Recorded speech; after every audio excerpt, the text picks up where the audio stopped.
Bonjour et bienvenue dans Équilibre, votre magazine dédié à l'environnement. Pour ce premier numéro de la saison, nous allons découvrir comment la nature gagne du terrain en ville. Les entreprises, par exemple, sont de plus en plus nombreuses à favoriser la biodiversité. Nous le verrons dans un instant.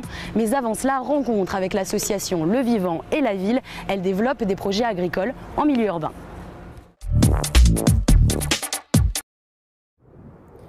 Friches industrielles, décharges, terrains vagues, comment revaloriser les espaces urbains délaissés? L'association Le Vivant et la Ville a trouvé une solution plutôt originale et écologique, créer des fermes en ville économiquement autonomes.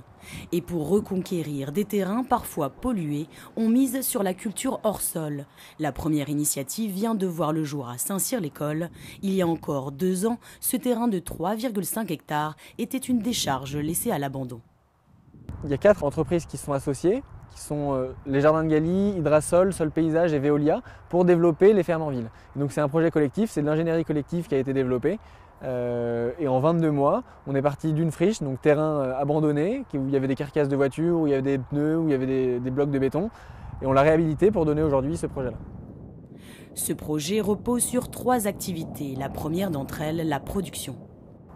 Bienvenue dans la zone de production de la ferme. Donc on a ici 1 hectare de culture sous filet. On a utilisé un filet parce que ça protège de la grêle, ça protège du vent, donc mine de rien on augmente la température, donc il y a un effet de serre qui est intéressant. Et pour l'agriculteur, c'est beaucoup moins cher qu'une serre. Cette année, près de 20 tonnes de tomates cerises, fraises et framboises seront récoltées. La production fonctionne en économie circulaire pour l'irrigation de l'eau de pluie récupérée dans ce bassin de rétention.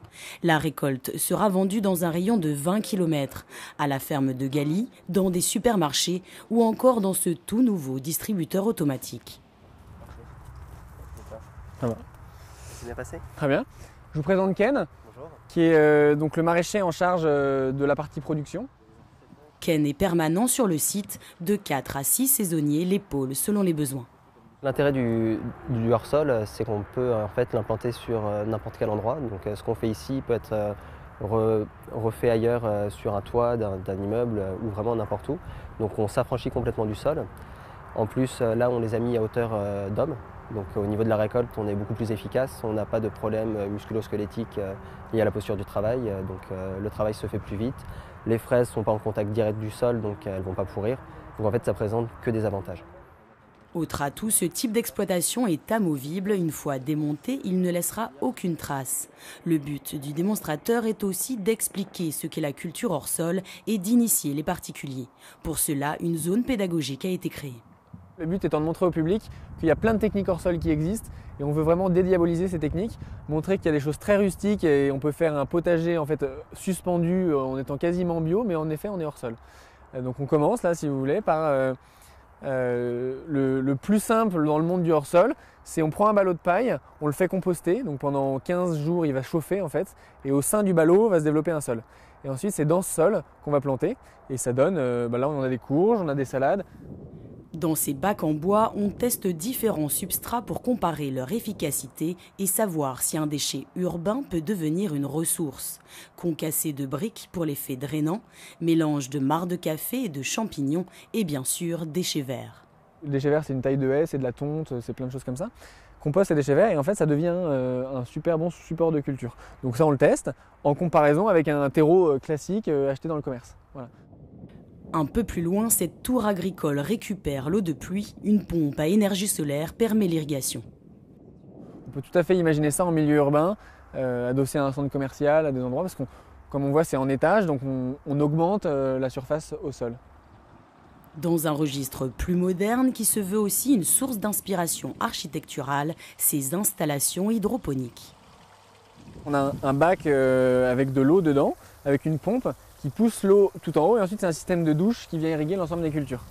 Donc on a juste c'est pas un sol, c'est juste un support qui permet de tenir les racines et ensuite au sein de la colonne, les racines viennent directement au contact de l'eau pour prendre les minéraux et pousser, tout simplement. Ici, les minéraux ne viennent plus de la terre. En 2015, ce démonstrateur d'agriculture urbaine lancera sa 3e activité, la location de jardins hors sol pour le grand public, à l'instar des jardins familiaux. De quoi donner des idées pour le toit de son immeuble. Et puis évidemment, il n'y a pas que des friches en ville, on compte aussi beaucoup d'entreprises. Des paysagers leur proposent d'utiliser leur site pour créer des jardins vivants. Rencontre avec l'un d'entre eux. Olivier Bedouel, bonjour. Bonjour. Vous êtes le fondateur de Verdeco, une entreprise de paysage. Vous proposez vos services aux entreprises. Alors, comment les aider à se mettre au vert? Voilà, donc Verdeco, c'est une entreprise qui fait du paysage d'intérieur et du paysage extérieur. Donc pour les entreprises, on propose un service de mise en place de plantes d'intérieur avec un contrat d'entretien pour ces plantes. Et pour les extérieurs, on propose des aménagements de terrasses avec notre bureau d'études et en études et en réalisation. Alors, les jardins d'entreprise, ce n'est pas quand même quelque chose de nouveau. Avant, c'était un peu plus de la décoration. Qu'est-ce que c'est devenu aujourd'hui? Alors, c'est devenu un lieu utilitaire. Les jardins en entreprise sont de plus en plus utilisés par les collaborateurs. Et donc, on va chercher à avoir plutôt une terrasse, plutôt un lieu de détente pour le midi, pour les fumeurs aussi. Et donc, ce lieu maintenant est très vivant et contribue au bien-être des collaborateurs en entreprise. Vous proposez d'ailleurs des jardins vivants. Oui, alors on va travailler avec l'animal, on va travailler avec les oiseaux, avec le mouton, la poule. On va essayer de proposer une autre façon de désherber les massifs. On ne met plus de pesticides ou de choses qui peuvent polluer la nappe phréatique. Voilà, on essaie de travailler dans ce secteur-là. Est-ce que vous avez aujourd'hui plus de demandes qu'auparavant? Est-ce que les entreprises sont plus demandeuses?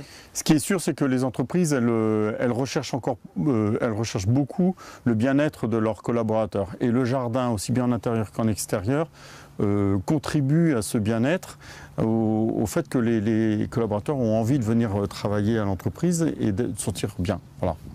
Et donc, effectivement, il y a une demande de plus en plus forte pour travailler dans ce sens-là. Alors on va le voir dans un instant, c'est aussi finalement une solution économique. On peut aller voir du coup l'éco-pâturage. Oui, on peut aller voir l'éco-pâturage. Je vais vous montrer Patrick, le bélier. Allons-y. Donc voici Patrick. Patrick, oui. Alors que vient faire un mouton dans une entreprise? Alors donc déjà ça c'est une race tonne et marteau. Et le mouton dans l'entreprise va apporter du lien social entre les collaborateurs. Il va bien sûr entretenir aussi les jardins et pour les entreprises qui ont de grandes surfaces de terrain, eh bien, le mouton va remplacer quelque part l'intervention humaine dans l'entretien du jardin. Ce qui finalement baisse les coûts. Alors pour des grandes surfaces, effectivement, ça baisse les coûts et on arrive à être très compétitif et avoir on apporte du vivant dans le jardin et donc on contribue aussi au développement de la biodiversité dans le jardin. Vous proposez également des poules? Alors on propose aussi des poules. Alors ça c'est par exemple on en propose à Neuilly dans des petits patios. On met des poules, on passe régulièrement pour entretenir bien sûr. Et le bruit de la poule contribue à donner une image de l'entreprise un peu cool, on va dire.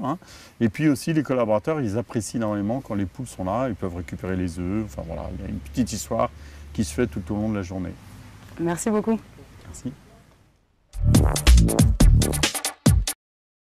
Favoriser la biodiversité, un geste citoyen que les entreprises commencent donc à intégrer. Nous avons rencontré deux sociétés assez exemplaires dans ce domaine. Reportage. Ces moutons ne brodent pas dans un champ en pleine campagne, mais sur le site d'une entreprise. Pour les 3000 m² qui entourent son dépôt de trappe, Nature et Découverte a opté pour de l'éco-pâturage. Ces moutons remplacent la tondeuse. On va les mettre devant l'entrepôt parce que vous avez vu l'herbe est assez haute aussi, pour le mettre bien le plus propre possible. Et ensuite, d'ici 1 à 2 mois, on va les mettre sur l'arrière de l'entrepôt. Ces 8 moutons d'Ouessant sont loués à une société qui passe tous les 15 jours pour les soins vétérinaires. Le reste du temps, ce sont les salariés de l'entrepôt qui s'en occupent. Ils sont très dociles, on a envie de les caresser, même s'ils sont très peureux. Voilà, donc ça fait, les gens ont envie de s'y intéresser et de venir les voir. Donc voilà, ça a aussi un rôle social. Car l'entreprise souhaite impliquer son personnel. Sur chaque site, une dizaine de salariés volontaires constituent un réseau vert. Ils sont chargés de favoriser la biodiversité, ici l'éco-pâturage, mais aussi des ruches ou encore des arbres fruitiers. Quand vous êtes dans votre métier, ce qui vous parle, c'est donner un peu de sens à ce que vous faites. De façon intrinsèque, votre métier peut vous donner du sens, mais tout ce que vous pouvez mettre autour pour compléter et lui donner un peu de richesse, c'est toujours très bienvenu vis-à-vis des salariés. Autre solution pour les entreprises, transformer ces espaces verts en prairies. À Orgeval, la société Chinarps voulait faire de son siège social la vitrine de ses valeurs environnementales. Il y a 3 ans, une belle pelouse verdoyante occupait l'espace. Il y avait à peu près 2 tontes par mois, ça faisait 24 tontes à l'année. Donc c'était très polluant puisque c'était effectivement fait de façon traditionnelle.